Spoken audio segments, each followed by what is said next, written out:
Steve Krakauer joins us now, NewsNation media contributor and analyst. It is good to be with you. If Kamala Harris is elected, despite not sitting down for any type of meaningful interview with a journalist who pushes her, what does that say about the relevance of the New York Times, the Washington Post, NBC, ABC, and CBS? Yeah, well, I think you've got it right. I would say that the only real occupation that is less popular than, say, Congress, your generic Democrat and Republican, you and is me, the buddy. corporate media. Yeah, it's us. So yeah, look, I think that it's very true that there are outlets that have tremendous amount of reach, some level of influence, New York Times, Washington Post, somebody mentioned, some cable news outlets, and yet are decreasing their relevance every single day. And there is a real calculus that has been made. In journalism, we talk about the bias of omission, a bias by what you don't cover, by what you don't say.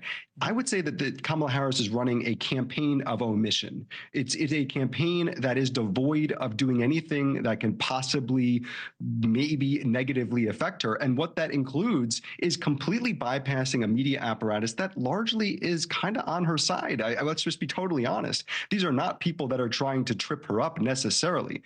And yet they've made a decision, as you mentioned, to completely bypass them entirely and go to Oprah and just hope that can cross their fingers and hope. There's lots of variables. There's lots of other things. I will say Donald Trump is the big elephant in the room here. Maybe if it was generic Republican, they would make a different decision, but they're just rolling the dice and saying, hopefully no one asks questions.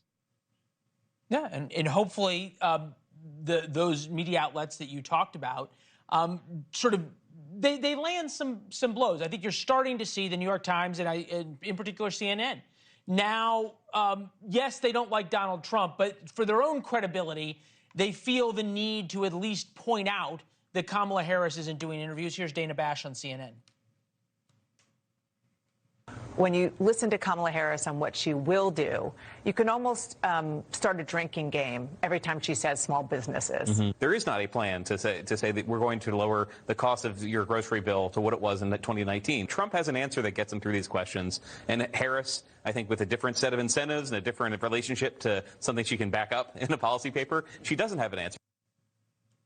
In a more important sense, have voters tuned out a lot of this? Because on both sides, they realize how biased the concept of journalism is. Therefore, they go to podcasts, they go to morning radio shows that are so narrow-casted, they don't want hard questions asked.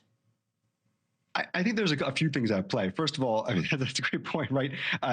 She's a middle-class kid and the growth economy. What does any of that mean? No one knows. It's irrelevant. It is not a factor in this campaign. What her actual policy positions, clearly she's decided that's not important. But I think you hit on something very important here. Look at what's the Donald Trump strategy that when it comes to the media this election. Yes, he's done a lot of interviews, but where has he shown up? He's shown up on places like Sean Ryan and in streams with Aiden Ross. He's shown up in all of these sort of interesting settings that are very different than your typical corporate media outlet. And on the other end, his vice president, who's done a ton of interviews in very adversarial settings, they have made a decision that they want to show the potential population that they have a person who's a fighter who can take on these unpopular actors on the other side. And the Democrats haven't chosen the other direction. Whether it's Tim Walz and Kamala Harris, they've said, we're just staying out of it. We don't want to get involved. And I think that's actually one of the most interesting takeaways from the debate last week, which is that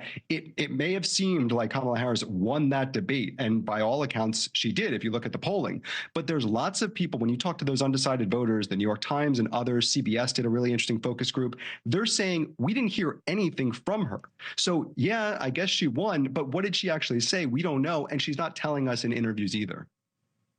All right. Great points, Krakauer. Especially in terms of pointing out what the calculus that has been made. Good to see you, my friend. Thank you. Thanks for watching. Go to joinnn.com to find NewsNation on your television provider. And don't forget to click the red subscribe button below to get more of NewsNation's fact-driven, unbiased coverage.